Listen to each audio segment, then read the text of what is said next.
Yeah.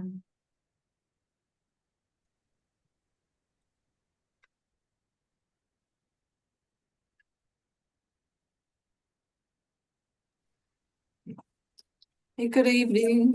Are folks coming in? I think they're just starting to come in, Lorna. Okay.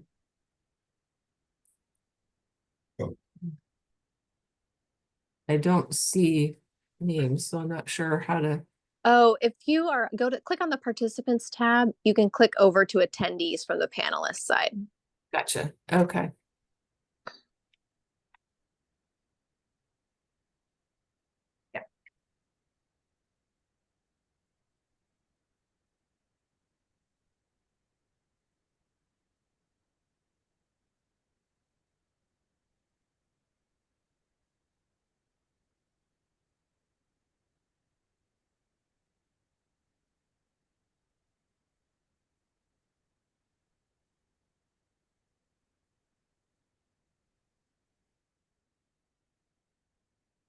Hi, everyone. We're just gonna give a few minutes for people to get logged on to the meeting before we get started.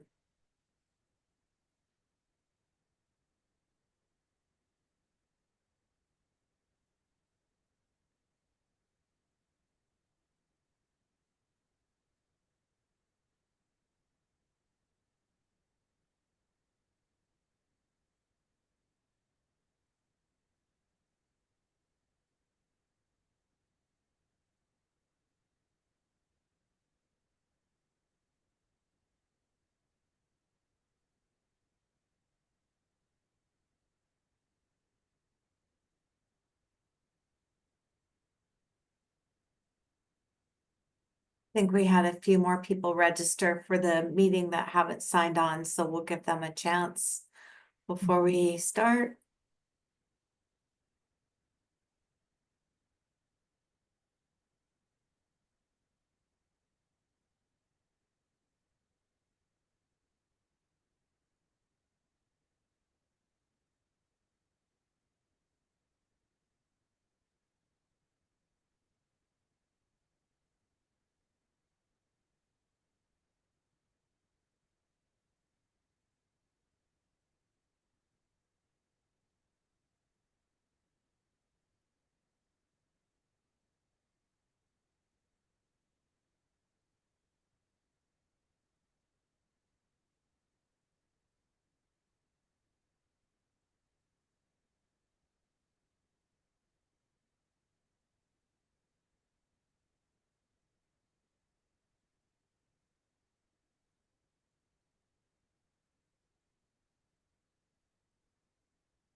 Give it another minute or two, Heather. Yeah, Okay. it would be nice if we could get the ratio of the public to to WDFW staff to improve. Yeah, considering we had others that had registered, Mm-hmm.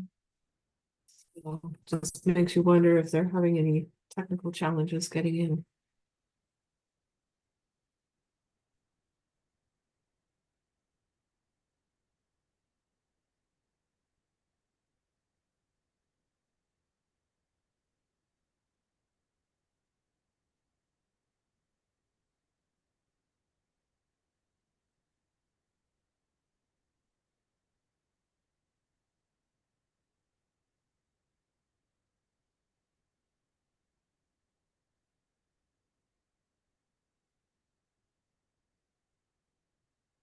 Larry, have you heard that more people, do you expect others, or have you guys been talking about it through the advisory board or anything? Can you hear me? Yep. Well, I have had resent the notice, and I notified about 10 people today, I guess, but no, we Okay. haven't had any specific conversation about attendance at this meeting. I Okay, mean, we've had several meetings previous to this that I think many people might be semi-satisfied with that progress there. I can't speak for others. okay. I just wondered if we should wait a little longer, but maybe we'll just with that, go ahead and get started. Yeah, how many people did you have registered? What did Leah just say about 7 13? and yeah, Yeah, 13 and I think 7 were our staff. So So at least 6 were our 6. staff. Yeah. okay. Well, I don't think it's because people aren't interested. Yeah, I uh, know. You know, that we've had, I don't know how many meetings on this so Mhm. far. And, you know, observation of the fish committee and the adoption of the language. So, you know, there might be a little higher comfort level than there was earlier. Again, I can't speak for others. Okay, I thanks. know Larry. life is just busy too, so. That's just your favorite thing to do on a Tuesday Mhm. evening. So yeah, I'll go ahead and get started. So just, yeah, say good evening, everyone. My name is Lorna Wargo, and I'm the Intergovernmental Ocean Policy Coordinator for WDFW. And my area of focus is on marine fish and shellfish along the coast of Washington. We're here this evening to provide an opportunity for you to comment on the proposed update to the Coastal Dungeness Crab Fishery Policy. And again, we'd like to welcome you to the meeting this evening and thank you very much for your participation. And just for your awareness, we are recording this meeting and it will be posted online, just so that you know that. And then know that if there's others that weren't able to attend, they could still listen to the presentation. So before we start, we'll do a round of introductions. I'll start with department staff and then ask each attendee to provide your name and affiliation if you're representing an organization. And so from WDFW, we have Bridget Meyer with our public affairs group, and I may not get everyone's team exactly correct. So forgive me for that. Jamie Fuller is with our Coastal Crab program. Matthew George is the coastal shellfish manager. And then Megan Hintz is our conservation planner for the Dungeness crab fishery, and that's relative to whale entanglement issues. And then we also have Robert Morgan, like Jamie is another coastal crab biologist on the coast. And then I think And Megan Cheney is part of our coastal shellfish team too. oh, okay. I have not met Megan, so thank you, Megan. Let's see, then I think Heather will have you introduce yourself and then I'll go to the attendees. Okay, thanks. Hi, everyone. My name is Heather Hall. I am the Region 6 Director. Okay. And then attendees, I'll just go in the order that I see them on our list. And so that's Larry Thievit. Yeah, Larry Thievik, 54-year veteran of the fishery, a member of the advisory board, representing the Washington Dungeness Crab Fishermen's Association, and myself. Right, thank you, Larry. Next, I see John Ray.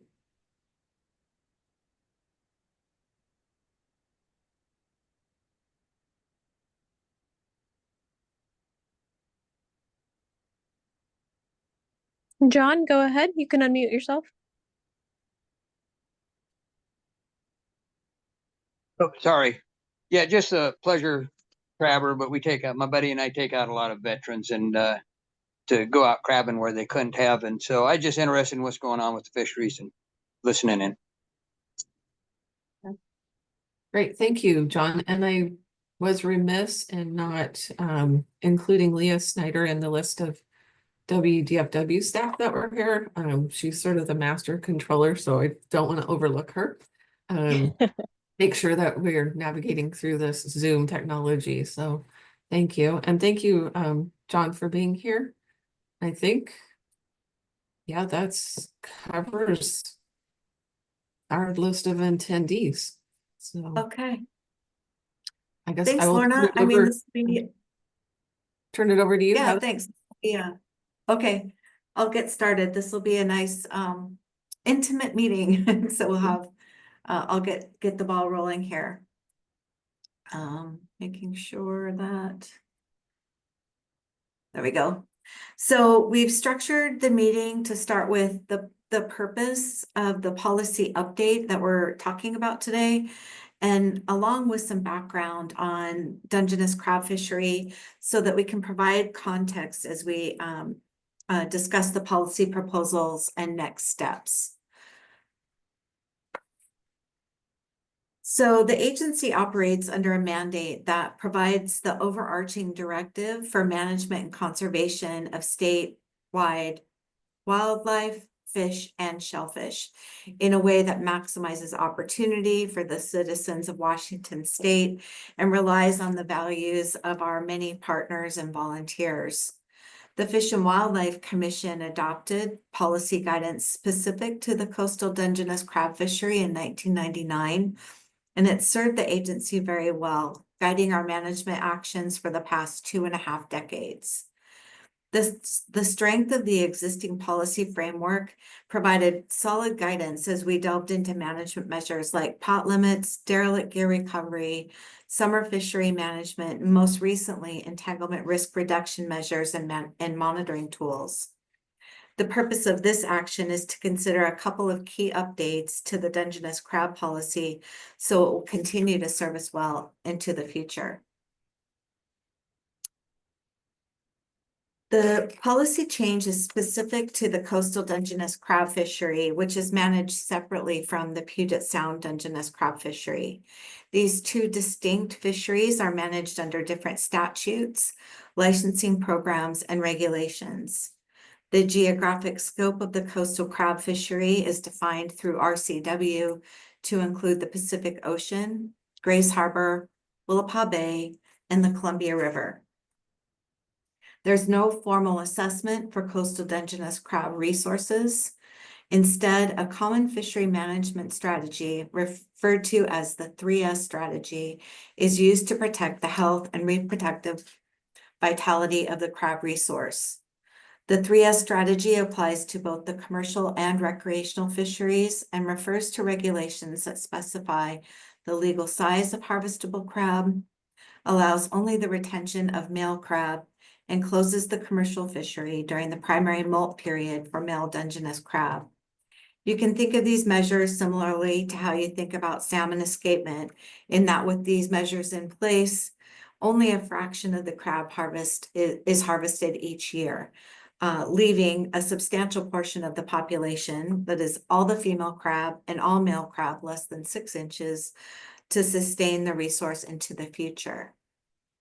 The 3S strategy has been in place in Washington for over 70 years and is used for crustacean fisheries around the world. In addition to these resource conservation measures, the department has implemented additional measures to provide effective management and further support the long-term stability of the resource. In the 1990s, a license limitation program was implemented, capping the number of coastal commercial crab licenses at 223. Pot limits assigned to each of these licenses were then implemented, along with buoy tags to enforce these pot limits. A permanent reduced pot limit for the commercial fleet is also in place in Grays Harbor. In the 2000s, a regulation was implemented that requires a Washington commercial Dungeness crab license to fish in both state and federal waters adjacent to the Washington coast. Prior to that, a vessel licensed in Oregon or California could be fished outside 3 miles of the Washington coast. California and Oregon implemented complementary regulations, so a state commercial license is required to fish in state and federal waters adjacent to each one of the West Coast states. We refer to this as LE 200. It didn't further limit the number of Washington licenses, which is still capped at 223, but it prevents any vessel without a Washington license from fishing in Washington. In 2009, WDFW implemented the first derelict gear recovery program on the West Coast. Following an increase in entanglements in California in 2015, WDFW began working with the crab industry and others to develop best practices and address potential increases in entanglements on the Washington coast. Since 2019, in addition to best practices, we've implemented regulations that require line marking to improve the identification of entanglements, improve the process for registering buoy colors, also improving identification, established a summer pot limit combined with the buoy tag requirement and an in-season gear recovery program to reduce the number of pots in the water when whales are more likely off the Washington coast, improve fishery identification, and further support lost gear recovery and removal. We also have gear tending rules that were improved, and regulations were revised to support the use of experimental fishing gear like ropeless gear. An electronic monitoring program was approved and implemented at the start of the season that just concluded in September. And we've just completed the first year of a new program to collect fishery and biological data from the recreational fishery. The recreational fishing season is open year-round in all coastal marine areas for certain gear types. The use of crab pots is not allowed September 16th through November 14th in Willapa Bay, and from September 16th through November 30th in marine areas 1 through 3 and marine area 4 west of the Vanilla Tatouche line. And Grace Harbor to reduce the, also in Grace Harbor to reduce the mortality of softshell crab. The Columbia River, which is primarily Oregon waters, is open year-round to all gear types. And we set the recreational size limit at 6 inches, which provides an exclusive opportunity to the recreational sector. It's important to note that the states of Washington and Oregon and California have authority to manage the fishery in federal waters from 3 to 200 miles through a provision in the Magnuson-Stevens Act. The 3 states coordinate management through the Pacific States Marine Fisheries Commission to operate an orderly fishery through our approach to biotoxin management and crab quality, and on management measures implemented to reduce entanglement risk comprehensively on the West Coast. This summarizes the management framework and the resource protection measures that allow us to then set the stage for us to consider how we meet the mandate to maximize opportunity for the coastal crab fishery. Let's see.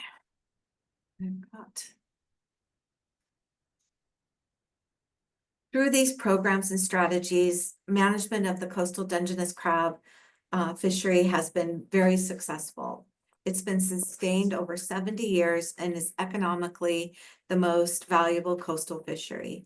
And in some years, it is the most valuable commercial fishery in all of Washington. The pie chart on the left of this slide shows coastal fisheries with Dungeness crab in purple, comprising nearly 3/4 of the ex-vessel revenue. The remaining quarter includes 9 other fisheries or groups of fisheries, including albacore tuna, pink shrimp, whiting, pollock, and other fin fish, including salmon. The bar figure on the right shows coastal Dungeness crab landings history and value from the 1990-91 season through the 2022-2023 season. The bars are catch, which has ranged from approximately 8 million pounds to 24 million pounds since 1990. The Washington coastal Dungeness crab resource has long been observed to experience environmental fluctuations in landings, largely driven by environmental conditions. Historical landings going back to the 1950s show these fluctuations occurring in 10-year intervals. And peaks and coastal landings have increased in frequency to about 6-year intervals in recent decades. The black line on this graph here shows the ex-vessel value, or the amount paid directly to crabbers in millions of dollars. And here we see a steady increase in the value. Commercial fishing is important to coastal communities that depend on this fishery for jobs and revenue. Federal socioeconomic indicators score both Westport and Oahu as highly reliant on Dungeness crab.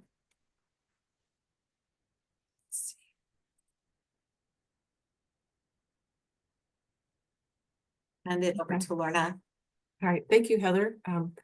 With that background about the fishery, I'll now walk you through the details of the changes we are proposing to the policy.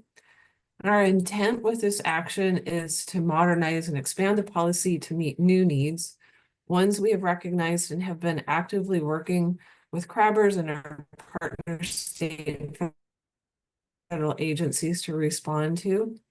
Essentially, we are catching the process up to be in line with initiatives already underway. So working from the original policy, we have drafted a general policy statement and a set of policy guidelines that I'll share momentarily. This shifts with this new format, the style from one that was strongly outcome-based to one that speaks to the values underpinning the management of the crab fishery. And the goal of this effort is to maintain the existing policy framework and elements while expanding it to address new needs. And specifically, these new needs are: first, address marine life entanglement risk. The proposed revisions update the policy to recognize and support our need to address the risk from entanglement, specifically providing guidance to seek an incidental take permit focused on humpback whales, blue whales, and leatherback sea turtles in the coastal commercial Dungeness crab fishery. Pursuant to the Endangered Species Act, the department is preparing an incidental take permit application, which requires a conservation plan to be included. Next, we are adding recreational fishery management. So the proposed revisions add language in support of management of the recreational fishery. Recreational Dungeness crab opportunity has been managed, as Heather described, through regulations for seasons, gear, and harvest limits. And the recently implemented intensive monitoring program will generate estimates of coastal recreational harvest. And then finally, climate resiliency. The proposed revisions incorporate support for climate resiliency related adaptive management. A legislative proviso is funding a new climate ecosystem research scientist in the department.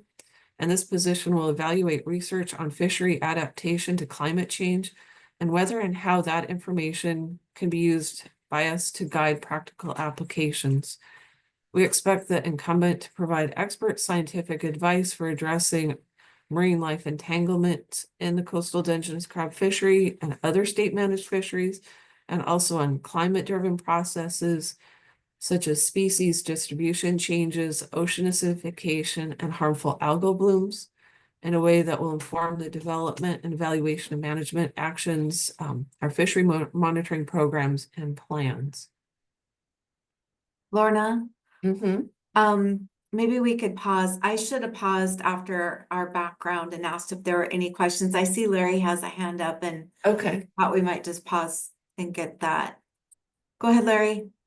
Yeah, thanks. So, I've attended the fish committee meetings and the commission meeting, at least, online. And there was a lot of confusion about what LE 200 means. And I think a very simple clarification for that is to let the commissioners know, because I was just frankly very surprised how little they know about our fishery. A very simple explanation is to let the commissioners know that LE 200 is not about how many licenses there are, it's about where licenses can be used. And with just that simple sentence, you could clarify what you're talking about, because it was presumed in both meetings that I listened to that that somehow had to do with how many licenses there were, even though you tried to explain it. I think we're missing the mark by not saying this is about where, not how many.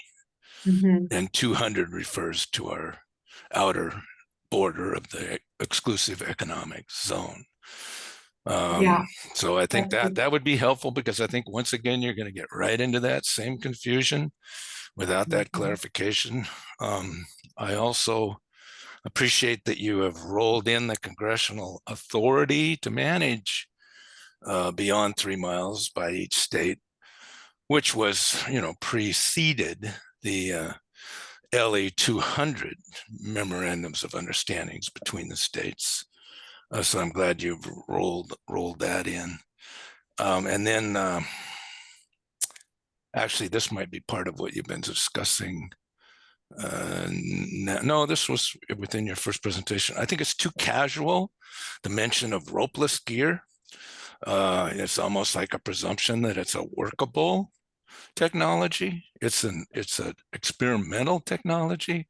It has no utilitarian deployment efficacy at this stage anywhere on the coast that I'm aware of, but would be especially not very adaptable to the conditions off of Washington. So I just think, when you reference ropeless gear, reference it as, highly experimental and well away from any possible deployment.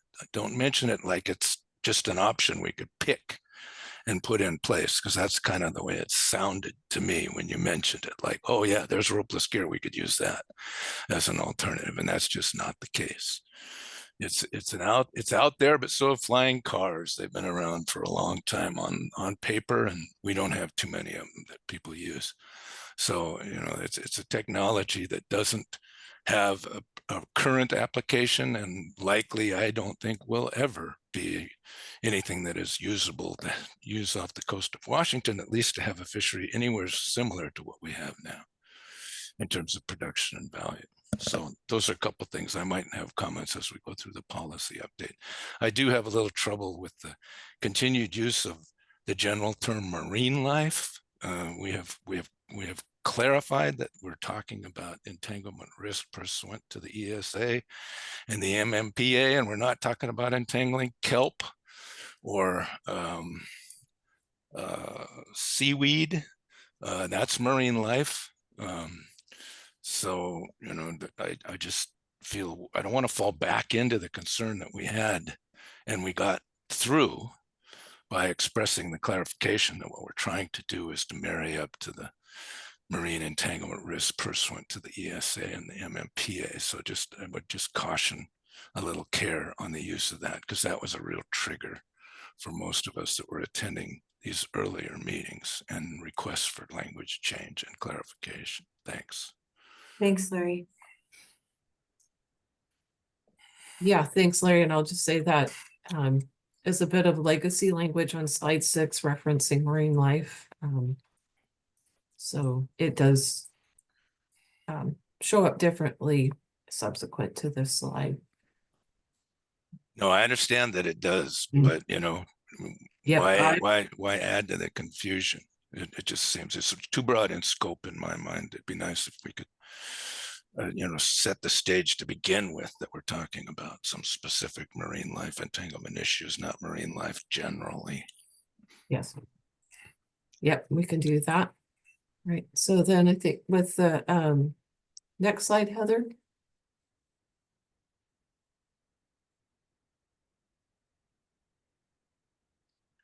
So here you can see the current policy in format and content, and I'm assuming everyone can read that. So I'll just let you look at that. This was adopted, as I said, in 1999. It starts with the goals to protect the reproductive capacity of the stock, which is done through that 3S strategy. Goals include to involve the commercial fishing industry representatives in the management of the fishery, to protect public health, to maximize the economic benefit from the resource, to adopt regulations which seek to achieve safe and orderly fisheries, to provide a sustainable Dungeness crab fishery of high quality product consistent with the even flow legislative mandate, to provide support to industry buyback initiatives, and to protect Dungeness crab habitat. So those are the listed goals. Then it has a list of policies, and those are comply with the federal court order relative to treaty, non-treaty sharing of the coastal shellfish resources, manage the fishery to primarily benefit the commercial fishery, cooperate with other states' fish and wildlife agencies, seek to achieve a fair and equitable distribution across industry sectors of the effects of resulting from the design and implementation of even flow management measures, and manage the coastal Dungeness crab fishery consistent with the preferred alternative in the even flow harvest management plan. And I'll just note that that last bullet point is a bit dated, but this is the scope of the current policy. And this is translated into concrete action through the regulations and programs that Heather described. It provides a strong conservation framework for management of the coastal fishery. And through this policy and the suite of regulations, we optimize the utilization of the crab resource, balancing conservation and social and economic needs. Consistent with our mandate, the policy places conservation first and foremost, which then allows us to maximize opportunity and the corresponding economic benefit from the fishery. And we think the proposed updates achieve two things. One, we maintain the strength of this policy framework, and two, the updates make the policy responsive to new conservation and management needs. And upholding the policy's framework ensures we continue to manage sustainably into the future and realize the maximum economic benefit from the coastal Dungeness crab fishery, which provides vital support to the communities on Washington's coast. And the next slide, Heather. So here we present a summary comparison of the current and proposed versions. Because the update includes a change to the format, which I'll present in the next slide, the usual strike-through underline approach for showing changes is not particularly useful. Instead, we'll use this slide to kind of help focus on the changes we're proposing. So in this table, the current policy elements, which I just read, are on the left panel, and the proposed elements are on the right. And the rows in white indicate where the two differ, and the rows in green represent where they are the same or where there's only a slight difference in wording. So in looking at row 1, as noted, the policy shifts from a list of bullet points to a policy statement and a list of guidelines. Then in rows 2 through 5, these list where we are not proposing any changes to the policy. That is, the proposal retains the current policy guidance relative to protecting the crab resource and habitat, managing the fishery with tribal co-managers, managing the fishery for public health and fishery safety, and maintaining the even flow concept, which seeks a fair distribution of opportunity and impacts in the commercial fishery. So then this brings us to the remaining elements where we are proposing changes to the policy language. And these updates capture work that is already underway. So specifically in row 6, we add the intent to involve recreational fishery stakeholders. The department has a highly effective and well-established advisory board for the commercial fishery. And now, having developed the Coastal Recreational Monitoring Program, we can explore new avenues for engaging with recreational crabbers. Similarly, in row 7, we are proposing to add wording that recognizes recreational opportunity. So providing for recreational crabbing is already a component of management, and this simply lines the policy up with that, where previously the policy was silent. And we are also retaining the policy support to maximize economic benefits to the commercial fishery, and I'll speak to that a bit more in the next slide. And then lastly, we are proposing new language related to addressing risk from entanglements and climate resiliency. So the department has been actively working to meet the evolving challenges relative to whale entanglements since 2019. And more recently, we've been working to ensure we are well positioned to meet climate-related challenges to the fishery. Again, these are just to align the policy with work already underway. Okay.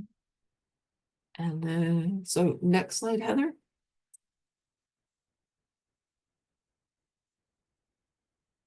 All right, so this brings us to the proposed policy. And at their September meeting, the Washington Fish and Wildlife Commission approved this version for public review. So hence we're here tonight to get comments on this. Again, because of the format differences between the current and proposed versions not lending themselves to being captured in the usual underline strike through approach, here the new language elements are highlighted in yellow, and those are the ones I will focus on. But first I'll just read through the policy and then circle back to those that are in yellow. So here you see the format, the general policy statement as the beginning, which says the Washington Department of Fish and Wildlife shall promote a healthy and sustainable population of Dungeness crab and work cooperatively with the tribal co-managers in structuring management measures to ensure a healthy, sustainable resource and fishery that achieve treaty, non-treaty fair sharing of the harvestable resource. The management intent is to provide for the economic viability of the coastal Dungeness crab resource, implement measures consistent with addressing entanglement risks to marine life pursuant to the Endangered Species Act and Marine Mammal Protection Act, and for the department to work collaboratively with partner state and federal agencies and fisheries stakeholders to promote shared stewardship. The department will articulate goals, objectives, and strategies consistent with this policy and its guidelines through the Coastal Dungeness Crab Fishery Management Plan and the Coastal Crab Conservation Plan. And then this policy statement is followed by a list of policy guidelines. And these, again, appear more similar to the current policy. Let's lead with protect the reproductive capacity of the stock, protect Dungeness crab habitat, achieve and maintain federal coverage for ESA-listed marine mammal impacts in the coastal fishery, investigate and consider climate resilient management measures, involve commercial and recreational fishing representatives in the management of the respective sectors of the fishery to address crab fishery issues, adopt regulations which promote safe and orderly fisheries, implement measures that ensure the safety and health of consumers and the public, manage the fishery to maximize economic benefits from the Dungeness crab resource for the commercial sector, while also providing recreational opportunities, and then consistent with the legislative even flow mandate, achieve high quality product and strive for a fair and equitable distribution of the impacts and benefits from management measures across commercial industry sectors. And then finally, provide administrative support for industry-led programs aimed at reducing fishing capacity, for example, buyback, and enhancing stability. So just, I think to highlight those changes, the first piece that's highlighted in yellow is that second paragraph, which begins with implement measures. And we've had a lot of discussion internally and really good conversations with stakeholders on this language, which is intended to acknowledge our work on the conservation plan, which I mentioned is part of the incidental take permit application. One consideration we had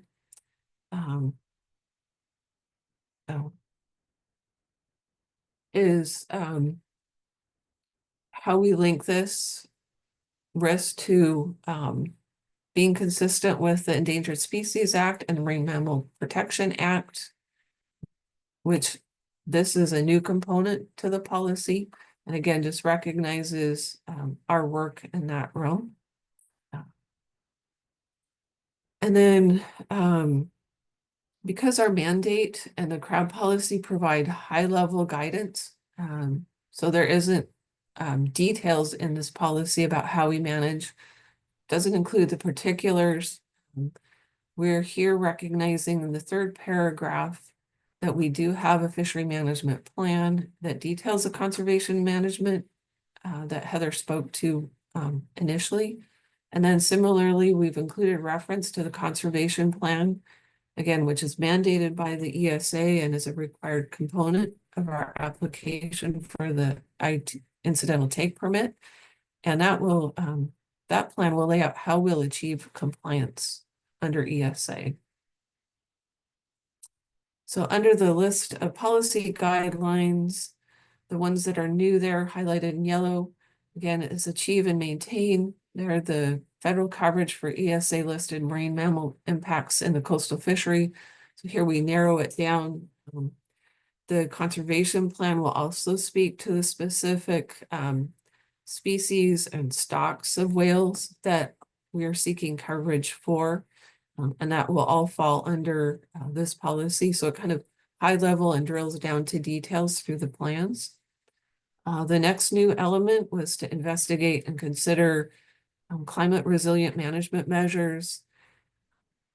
So one, an adaptive management plan is a necessary component of the conservation plan, and we can't adaptively manage without understanding some of the changing climate and ocean conditions. And then as we've noted, we received legislative funds and have recently hired a scientist to help us investigate the climate related science and how we can apply that to the fishery. And then finally, the new elements regarding recreational, so they show up in two places there in the bullet that says include commercial and recreational fishing representatives in the management of the respective portions of the fishery.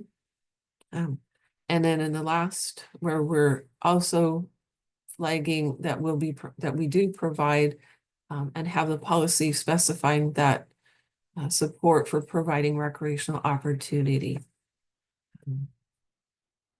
And I think maybe I'll pause here for questions because the next couple of slides we get just into the detail of the follow-up on the process.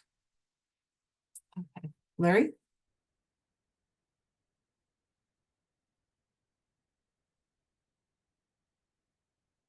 Your hands up, Larry. You can. But you're muted. I guess I'm still muted. I appreciate your presentation. We are not only doing the work in order to satisfy a potential granting of an incidental take permit, but we are obligated to do that work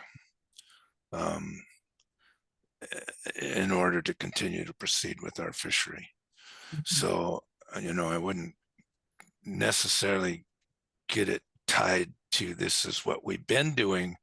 This is what we've been doing, and this is what we have to do. Might help strengthen and bolster why we're making the connection with the ESA and the MMPA. When we get down into the bullets, the first one, which has been our policy, I believe an earlier presentation said we've had the draft policy or the present policy for 25 years. Well, we've had the 3 S's, I think Heather said, for 70 years. And that's what we've been doing. We've been protecting the reproductive capacity of the resource. And that is evident by the success of the fishery over most of a century. And I was really concerned by the propensity of some of the commissioners to just kind of automatically get into this trap about the idea of having quotas and allocations, and that somehow we might not be prepared to be protecting the reproductive capacity of this resource. And the evidence is decades of success. And so I think we need to make sure that the commission knows that, we are not on any kind of reproductive cliff. And we just had the best season ever 2 years ago, or last year, the largest volume of crab in our history. So we are far from having a problem with the reproductive capacity of this resource. So I think it's important to kind of nip that in the bud at every opportunity that you have to recognize and refresh the commissioners understanding or guide them to understand that we are and have been protecting the reproductive capacity of the resource, and there's no reason to expect that we would have to do anything radically different to continue to do that. The 3 S's take care of that. I am a little concerned with the hooking of the climate change research to perhaps understand better what kind of impacts might come our way from climate change on the ocean environment, and thereby on the potentially on the crab resource, but then to hook it to the idea that we could, through crab harvest management, potentially affect or change the impacts of climate change, I think is a real stretch of common sense. I mean, whatever we could do at the management level of crab, it is not going to mitigate or resolve climate change issues. And I spoke to this in my testimony, written testimony, which you have, and I would refer to that as we move forward. So let's not fall into that trap that somehow we're going to be identifying climate change problems and then we're going to be able to manage a way to mitigate or resolve them with our harvest management tools. That just isn't going to happen. That's a pipe dream by somebody, but it's not reality, and it wouldn't be, and I don't see how it could be. But you know, I can be wrong. I won't be around to see it probably, but I honestly feel that we shouldn't be hooking the need for climate change understanding and research with the idea of then implementing specific measures, because we don't know of any measures at this juncture. We don't know whether or not there would be some measures identified. So let's not make the hook already before we even have an opportunity to understand the research. Let's not imply that we're going to be implementing measures that we don't have any basis yet to understand why we would, or whether they'd be effective. Thanks. Yeah, thank you, Larry. Yeah, I appreciate your comments. I think with what we're trying to show here, and I think represent that this has been a really strong policy, that the fishery has been managed and is managed sustainably under that 3S strategy. And it's a little awkward with our timing, perhaps, that we'll have the fishery management plan that lays out all of that detail, that really just captures in writing what the management has been for 70 years. As far as the climate piece, I think how we're looking at this is there research out there that will help us anticipate impacts to the fishery, not so much that we think that we can use the fishery to mitigate for climate change, but rather if there's something coming down the pipeline, like with ocean acidification or harmful algal blooms, that could help us, like predict, have some predictive capacity. So looking at it more, I think, through the frame of how do we protect the fishery, and that might even not be achievable right now. There's a lot of research being done, and yet there's a acknowledgement that making, the transition from that theoretical research, or in some cases it's got some application, but might not be appropriate for our coastal fishery. So we're hoping that this scientist can look at that work that's being done and then, pursue that. And again, it would take, a process then to consider, like, is there an appropriate application? So I don't see that happening quickly, and without a lot of, good thought, including, stakeholders and advisors in some type of change that we would, consider. So I'll pause there. Yeah, And so what does the language say? What does it say on the climate change? I can't, this print's really small. okay, it says investigate and consider climate resilient management measures. Yeah, see, you've already hooked the research to management measures. I think we need to do the research first and then determine whether or not there might be some management measures that could impact or protect potentially the fishery. This makes a Right. presumption that the research will lead you to mitigation measures or management measures, and that's where I have the trouble. I understand the need to do the research. I understand the need to understand what climate change may bring our way in the ocean environment. But to make a hook already that would then produce management measures, I don't see that. And I think it's something we need to be cautious about. So that presumption. And then just back briefly to the 3 S's. You said, Lorna, we have been doing that for a long time. And yes, we have. But it's about the evidence of what that management has produced. You don't need to look anyplace else except over our history to see how successful that has been. They don't have to, we don't have to lay it out now and explain how successful it is. We just need to point to the successes of the fishery. So, just the history of the fishery explains itself and how effective that management has been. And there's no need to be considering these, having these conversations about the idea of allocation and splitting the pie and how do you determine who gets what. We don't do that with this fishery. We don't need to do that with this fishery. And this fishery has done well without that intrusion and complication. And, we are blessed with the resilience and the fecundity of this particular species, and we benefit from that. And maybe we don't need to mess with any. I mean, we've done a good job of managing with this 3 S's, and it's not, a matter of supposition. It's the proof is right in front of us. Thank you. Yep. Thank you, Larry. Any other question at this time? And I can move on.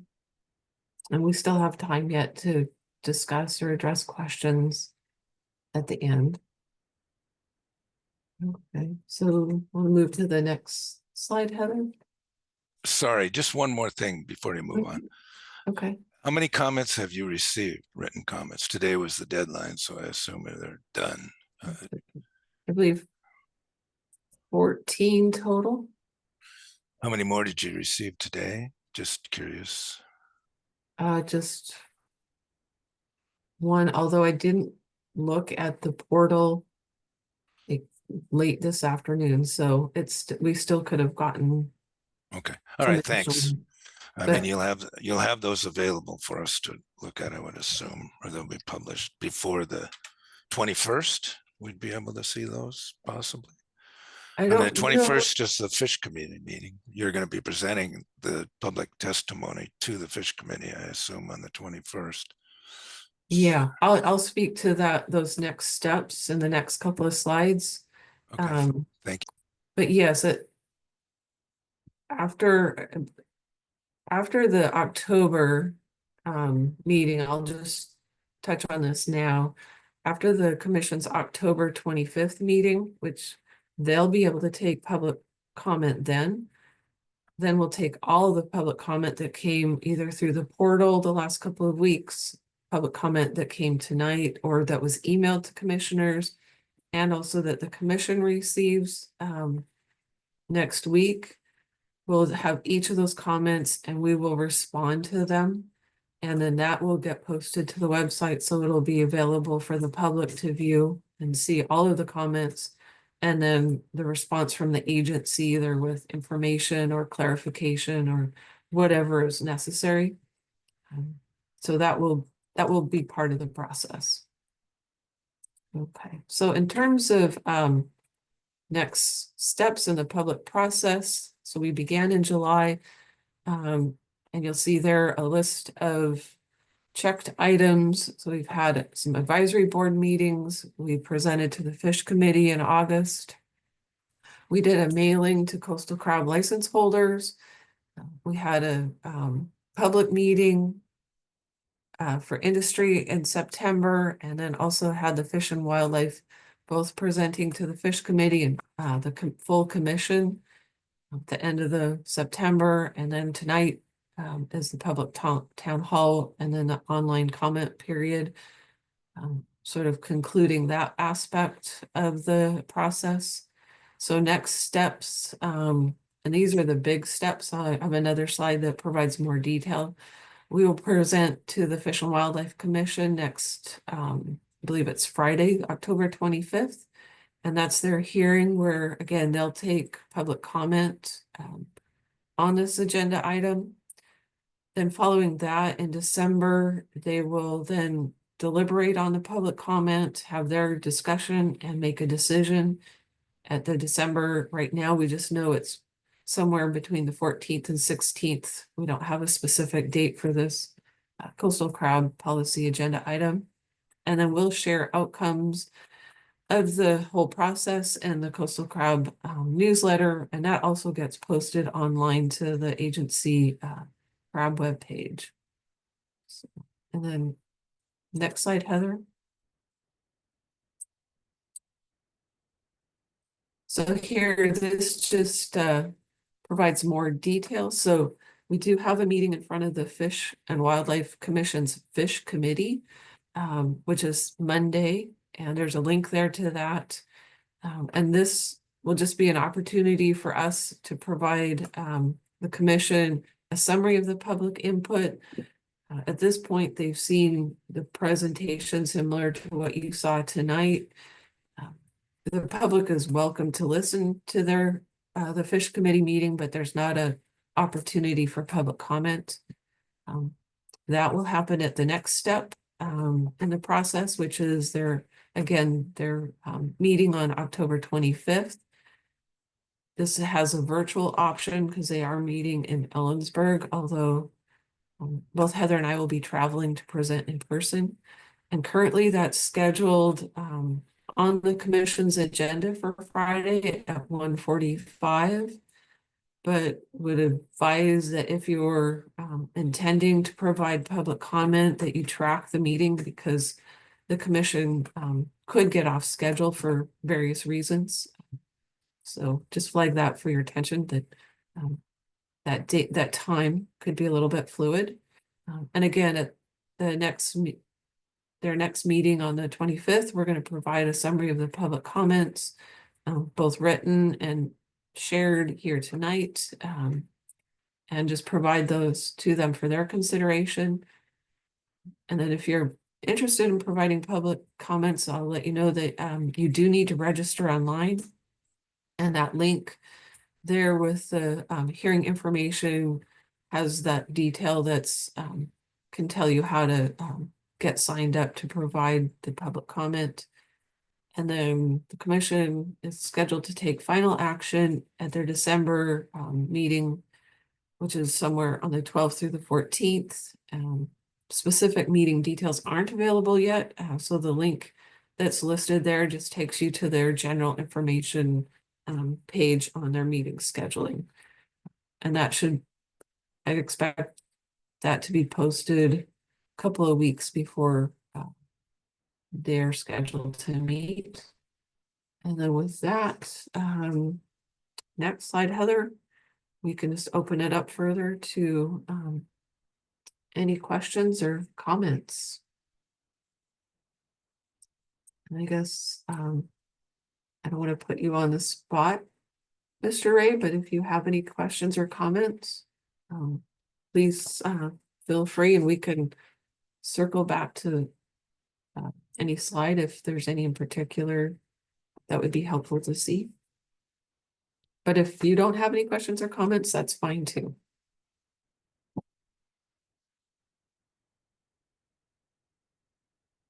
Oh, there, I got it to unmute. I just, my biggest thing was, Larry already touched on it, was just the language of the incidental marine entanglement reporting. And I know most of this meeting, or pretty much most all of it, is about the commercial fisheries, and I figured that. But when I seen that, I just thought, is that going to be something in the near future? We're going to have to report everything, or, like he said, the very specifics. And that's my concern. I just wanted to see where that was going, to see if that was going to be something needed in the future, even for recreational. Yeah, that's an excellent question. So yeah, the language there speaks to marine life when we look at the but it's pursuant to the Endangered Species Act and Marine Mammal Protection Act. So that provides some sideboards. And then within the conservation plan and that incidental take permit that we spoke to, that will apply to the commercial crab fishery, and that will apply to humpback whales, blue whales, and leatherback sea turtles.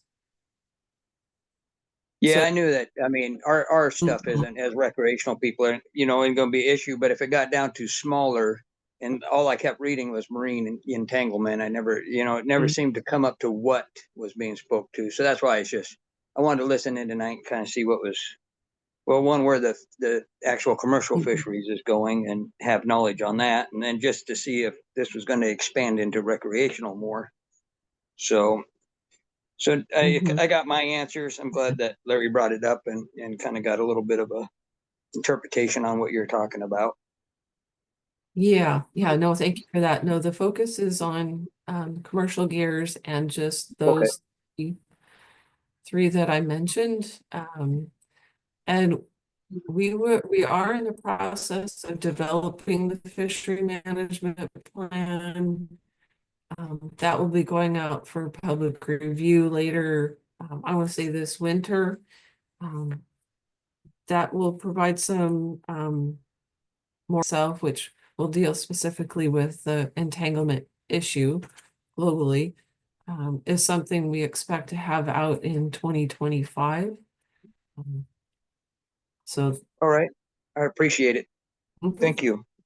I You're think welcome. also too, it's just fair to flag the one good thing we have in Washington is the recreational sector already has to use a buoy, the red and white buoy with the marking Correct. requirement, and gear identification is really important in the entanglement issue. So having that, the gear marking the way we have it, I think is really helpful to us now. So we can look and say, oh, that's a sport pot or a commercial pot because of how we required that marking. And I think that's a good thing. And I would say we haven't, this would be down the road, but if there's ever a need to mark line or further mark sport gear, I think that would be the next thing we might talk about. But I would say it's down the road, and just being fully transparent. It's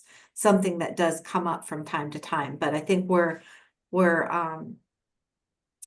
set up well with the gear marking requirements that we do already have for sport gear. Well, and that's what I was kind of wondering, if it was extending into recreational, or if it was just staying with commercial. So Yeah. Just commercial for now. thank you. You bet.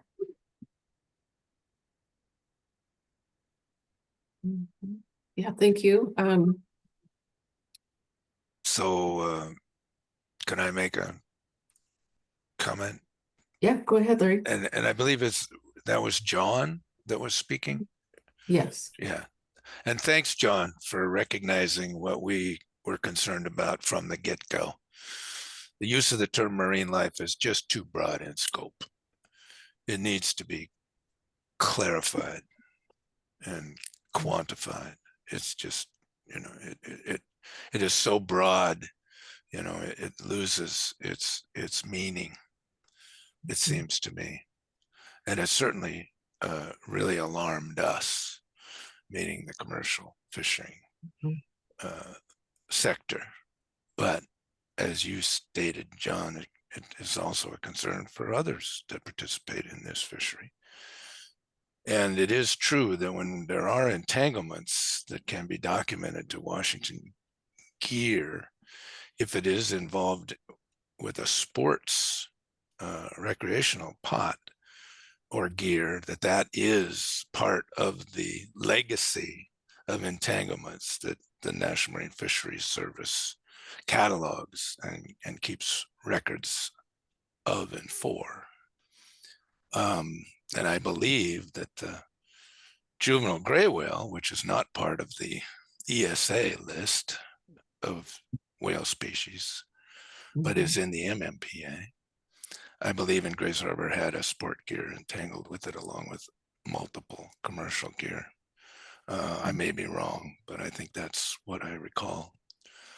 Anyway, so going forward, I have to say I do appreciate that we had pretty lengthy discussions, that we reworked the language to try to clarify some of the concerns and ease some of the concerns we had, and to narrow the scope of some of the issues that seem to arise from the earlier language. Again, I do have some concern with the climate change language still, and it should be a recognition that we need the research, but we can't presume that we're going to be taking management measures related to that research. We don't even know what that research is going to tell us, let alone a decision on how that could then be implemented or potentially implemented at all. You know, we might just be frying eggs on the hood of our automobiles. I mean, we don't know, and we're not going to manage around that. Anyway, so anyway, I just appreciate the flexibility that has been shown, and I hope that you know, you can portray this fishery as it is, which is a very successful fishery for all participants. We have troubles certainly over on meeting our obligation with treaty non-treaty sharing, but you know, the issues are not so much resource related. They are more about you know, sharing issues. Anyway, so sorry that there was not that much attendance tonight, but you know, this was kind of a confusing process. I have to say, I had no idea we were having a meeting that we had to have comments in today. I mean, I may have had an idea at one time, but I lost track of it, and I was not aware that we had that we were having a public session today. Maybe my own fault, but I think others may have also fallen into that trap as well. Anyway, so that's all I have, I guess, and just refer you to my written comments.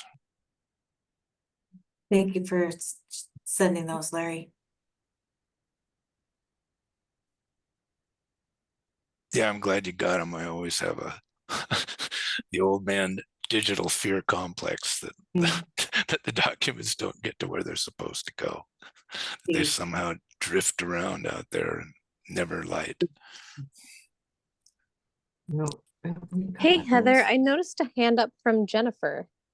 Go ahead, Jennifer. Hi, Jennifer. Hi, sorry, I had to figure out how to unmute too. I just had a quick question, and maybe you already talked about it, but is the climate change person and position, is that for everything to do with fish and wildlife, or specific just to the crab fishery? What we have is we've hired a new research scientist, and their primary focus, I would say, is not just crab, but coastal shellfish. But also we've written their position to where they could collaborate with other state fishery managers and that sort of thing. I'm thinking Puget Sound shellfish. So looking at things like climate and biotoxins and how that impacts razor clam fisheries, and then potentially Dungeness crab. And so they're just really looking at changing ocean conditions and how that affects fisheries. So it's a little broader than just Dungeness crab. It's quite a bit broader, but that's the focus, and you know, thinking about how that information might play into the conservation plan and management in that way. So for example, if we know, like in 2015, when there was the blob, if we know there's a heat wave and a large persistent heat wave, marine heat wave, what does that mean? And how can we think about that? And how can we, as Lorna said, our intent with that bullet is really, how do we protect our fisheries in the face of climate change? And I hear what you're saying, Larry. I appreciate your comments on how it's not coming across like that. So that's our thinking, and appreciate hearing what you've all said on that. Does that help, Jennifer? Yeah, I just wasn't sure what the plan was for this climate person.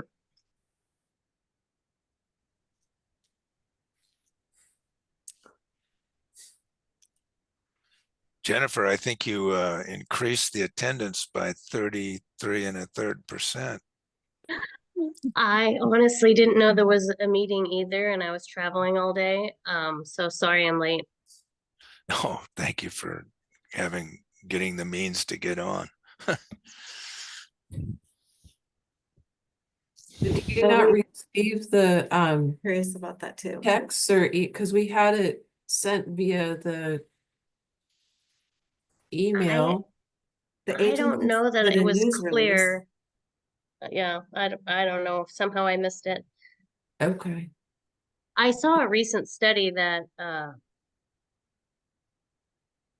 that the lobsters are pretty resilient to what they believe is climate change. And so I don't know, I guess I was hoping maybe we would get that same sort of study, but you know, I don't know what sounds like it might not be that detailed.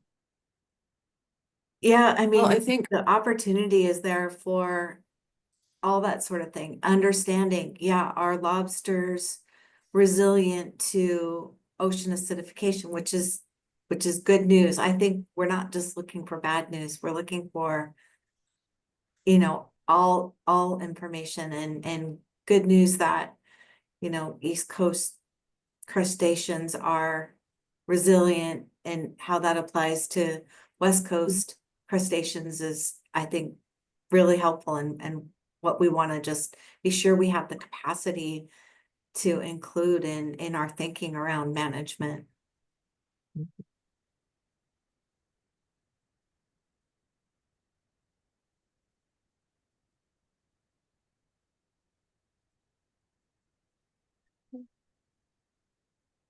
So the one other thing I wanted to say too is we're preparing for the briefing.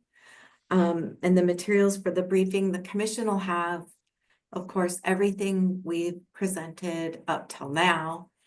And,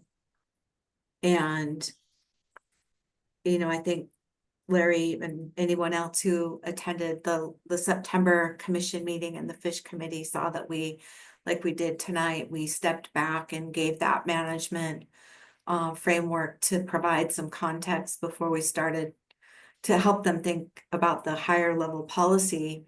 There'll be, what we'll be focused on is really the policy language that was approved for public review and the public comments. So we'll likely not dive back into the management.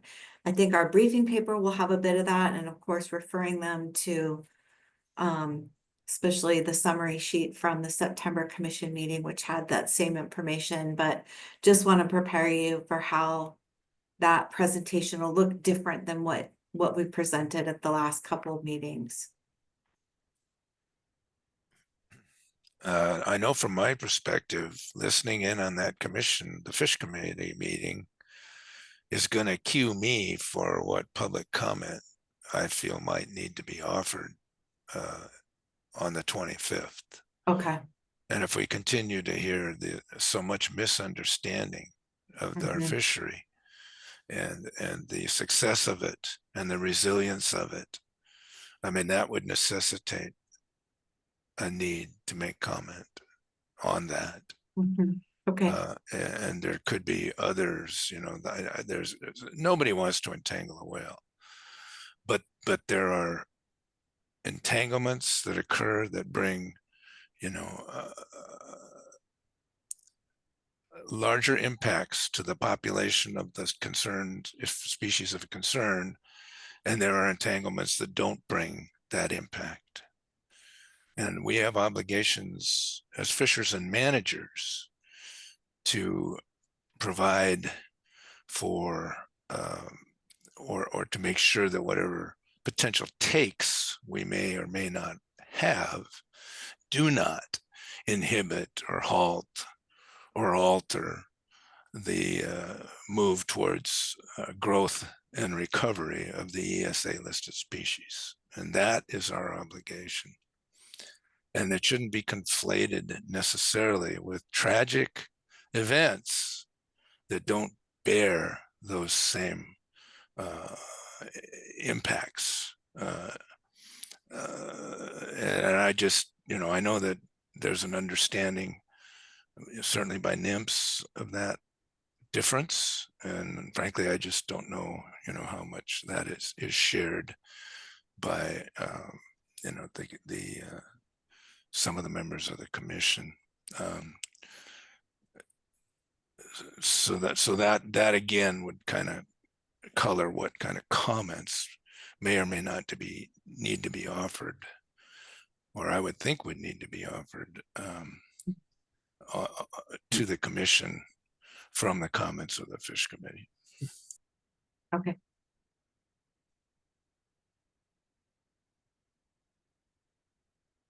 Yeah, that makes good sense, Larry.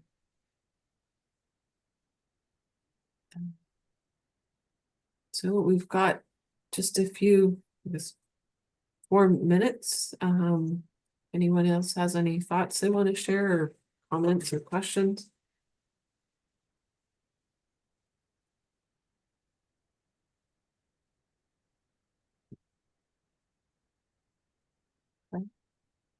Well, I think for one, thank you for attending. Appreciate your comments. Really appreciate the sort of collaborative and willingness to like dig into the details and yeah, just help us think about how we're thinking about, you know, this policy and the wording, because words matter, and recognize that. So yeah, I just want to thank you all, you know, for making time tonight. I'm sorry that it didn't seem to get out to people more readily. We'll have to think about that for future. Well, I don't know that we'll be taking on any policies, but maybe other future meetings that are done in a town hall mode that are noticed differently than our typical crab industry meetings. So Although I thought we followed a similar approach with the. it did go through the distribution list to crabbers, so I'm not sure why it didn't stand out or catch people's attention. So yeah, it could just be meeting fatigue. Could be, yeah, and we can Or- definitely think about that. Yeah, or like Larry said, folks kind of had a sense of where things were at and were feeling a little bit more comfortable. So it's hard to tell sometimes to meetings. People will show up if there's a lot of angst around the topic, and maybe not show up if they don't feel that there's a great need. So yeah, I want to just say thanks to you all, and I think we'll conclude and wrap up, and feel free, Larry or John or Jennifer, to reach out if you have any questions about how to link up to the commission and get connected for, you know, providing public comment, because you do need to register. And I get that can be kind of a challenging process. So don't hesitate to reach out to either myself or Matt or any of us, we can help navigate you through that. Yeah. Okay, thanks. Good night. Thanks, Yeah, everyone. thank you. Good night, Thank everyone. you. Bye-bye.